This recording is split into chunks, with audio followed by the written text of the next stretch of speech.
आपण पाहत आहात जनसंवाद लाईव्ह न्यूज, निपक्ष बातम्या, निस्वार्थ भूमिका।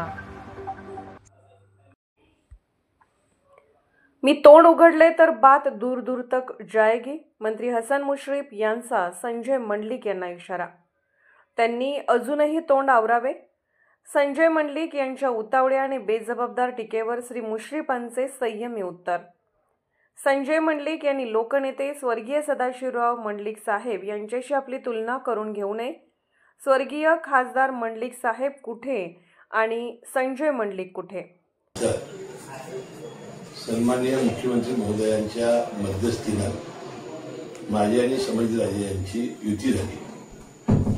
आता 11 वर्षानंतर या तालुक्यामध्ये जिल्ह्यामध्ये शांतता लाभणार असेल यासाठी आम्ही दोघांनी युती केली। हा तालुक्याच्या जनतेच्या भल्यासाठी आणि विकासासाठी युती आहे। आता जे आमच्या विरोधी उमेदवार संजय मंडलिक यांनी जे उभे केलेले आहेत ते आहेत सगळे हमीदवाडा कारखान्याचे कर्मचारी, त्यांच्या कर्मचाऱ्यांच्या पत्नी, त्यांची मुली, आणि अशी पद्धतीने त्यांना कर्मचारी असताना आणि ते घेऊन जात आहेत म्हणजे त्यांना कर्मचाऱ्यांच्यावर सुद्धा विश्वास राहिलेला नाही। आणि काल जी घटना घडली आणि एक आमची स्नुषा विनोद निवडून आली, त्या नायकुडी या तरुणीने स्वतःहून आज दिलेला आहे की मी मुश्रीफ साहेबांच्या कामावर प्रेम म्हणून आणि त्यांच्या कामावर आनंद करण्यासाठी, त्यांना पाठिंबा देण्यासाठी मी उमेदवारी परत घेतलेली आहे। त्यात मनी आणि मसल पॉवरचा कुठं संबंध आला? दुसरा एक आरोप माजी खासदार संजय मंडलिक आपल्यावर करतायत की तुमच्या दोघांची जी युती आहे यामध्ये तुम्ही ईडीकडून सुटण्यासाठी आणि समर्जितराजे जमिनीचं आरक्षण वाचवण्यासाठी ही युती झाली असा आरोप संजय मंडलिक करतायत। याबद्दल काय मत आहे? संजय मंडलिकांचं अतिशय अज्ञान आहे। ईडी मधून माझी कोर्टातून निर्दोष मुक्तता कधीच झालेली आहे। एकही माझी केस आता जवळजवळ कोर्टामध्ये न्यायालयामध्ये नाही। त्यापूर्वी सुद्धा माझ्यावर काही आरोप झालेले नव्हते, त्यामुळे यावेळेला सुटण्याची आवश्यकतासाठी करण्याची आवश्यकता नव्हती। तसे राजे यांनी आरक्षण उठवण्यासाठी केलं जे म्हटलेलं आहे ते अतिशय निराधार आहे। कारण त्यांच्या राज्यामध्ये तालुक्यामध्ये आणि जिल्ह्यामध्ये इतक्या जमिनी आहेत की एखाद्या जमिनीच्या तुकड्यासाठी आरक्षणासाठी अशा प्रकारचा निर्णय ते कधीच घेणार नाही।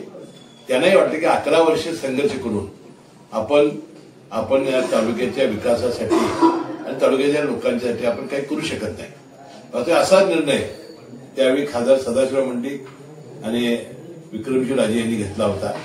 त्यांच्याही 10 वर्षाच्या संघर्षाच्या काळात जवळजवळ 10 खून पडलेले होते, अनेक लोकांची डोकी फुटलेली होती, तरी या दोघांनी तालुक्याच्या भल्यासाठी निर्णय घेतला। त्या दोघांचा आदर्श घेऊन आम्ही दोघांनी हा निर्णय घेतलेला आहे। परत एक तिसरा आरोप माजी खासदार संजय मंडलिक आपल्यावर करतात की कागल तालुक्यातील जनता योग्य तो निर्णय घेईल असा त्यांचा अंदाज आहे। या अंदाजाविषयी आपलं काय मत आहे? योग्य तो निर्णय जनता घेणारच आहे, कारण जनतेनं ओळखलेला आहे।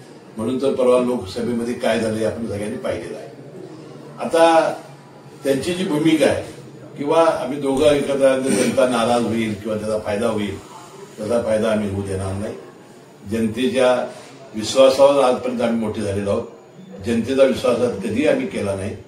आता परवा झाल्यामध्ये लोकसभा निवडणुकीमध्ये आम्ही दोघांनी इतका चांगला प्रचार करून मताधिक्य मिळवून देऊन सुद्धा त्यांनी असं परवा वक्तव्य केलं की आम्ही दोघांनी विरोधी प्रचार केला। विधानसभेमध्ये एखादा राजकीय व्यक्ती एक सुरत लुटायची म्हणून खजिना लुटतो आणि खजिना लुटायचा म्हणून आणि पैसे लुटतो, आणि असा एखादा राजकीय पुढारी हा जनतेचा नेता कसा होऊ शकतो? या निवडणुकीसाठी परत एकदा संजय मंडलिक 2009च्या निवडणुकीचा दाखला देत आहेत आणि ते असं म्हणतात की 2009ला मंडलिक साहेबांच्या मागे जी जनता उभी राहिली तशीच जनता यावेळेला त्यांच्या पाठीमागे उभं राहील असं त्यांचं मत आहे। तुम्हाला काय वाटतं? आता मंडलिक साहेब कुठं आणि संजय मंडलिक कुठं? मंडलिक साहेबांचं काम किती? आता याबद्दल मी संजय मंडलिक यांच्यावर मी अजून बोलायला होतो, बात दूर दूर तक जाएगी। मी काही व्यक्तिगत टीका करणार नाही, कारण त्यांनी आपलं तोंड आवरावं आणि त्यांनी सांभाळून बोलावं अशी माझी त्यांना आजही विनंती आहे। या निवडणुकीसंदर्भात आजच आपली माजी आमदार संजय बाबा घाटगे यांच्याशी भेट झाली आणि या भेटीमध्ये काय नेमकी चर्चा झाली आणि तुम्ही जी युती केली त्या युती संदर्भात बाबांचं काय मत आहे? आज माझे आमदार, माझे ज्येष्ठ मित्र संजय बाबा घाटगे जिल्हा परिषद माजी शिक्षण समिती सभापती अमरीश्री गाडगे यांची भेट झाली बँकेमध्ये आणि जो युतीबाबतची जी घटना घडली त्याची सविस्तरपणानं मी त्याच्याशी चर्चा केली, त्यांना माहिती दिली आणि मला वाटतं त्याचं समाधान झालं असेल आणि मी संजय बाबा गाडगे आणि समीर गाडगे यापुढे तिघेही आम्ही एकत्र येऊन या तालुक्याच्या जिल्ह्याच्या राजकारण करणार आहोत। आम्ही संजय मंडलिकांना यातून काही बाहेर काढलेलं नाही। आम्हाला ज्या वेळा युतीची बैठक झाली चंद्रकांत दादांच्या बंगल्यावर तेव्हा मी उपस्थित होतो, मुन्ना महाडिक उपस्थित होते, नंतर चंद्रकांत दादा उपस्थित होते, प्राध्यापक मंत्री आंबेडकर साहेब उपस्थित होते आणि आमदार विनय कोरे उपस्थित होते। त्यावेळा मला आंबेडकर साहेबांनी विचारलं की तुम्ही तिघं मिळून युती तिन्ही पक्ष मिळून करा। तर म्हटलं संजय मंडलिकांच्याबद्दल आज मुरगुडमध्ये त्यांच्याकडे असलेले राजकांत जमादारे माझ्याकडे आले आहेत, ते नगराचे उमेदवार आहेत। माझ्याकडे असलेले उमेदवार प्रवीण पाटील त्यांच्याकडे गेले आहेत, ते त्यांचे उमेदवार आहेत। त्यामुळे तिथं समझोता होणं अवघड आहे आणि तिथं जर समजा झालं तर कागदमध्ये होणं अवघड आहे। त्यामुळे नगरपालिकेमध्ये आमचा समझोता होणं हे अशक्य आहे असं मी त्याच वेळा सांगितलं होतं। परंतु ज्या पद्धतीनं ते अस्वस्थ झालेले आहेत, आम्ही तिघं एकत्र आल्यामुळे त्यांनी घाबरून जाण्याची आवश्यकता नाही। युती म्हणून काम करण्याची आमची इच्छा आहे, योग्य ते हे करायचे आहे। परंतु अशा पद्धतीनं वक्तव्य करणं, बिनबिळाचे आरोप करणं हे संजय मंडलिकांनी सोडून द्यावं असा एक इशारा मी आज या निमित्ताने त्याला देणार आहे। धन्यवाद।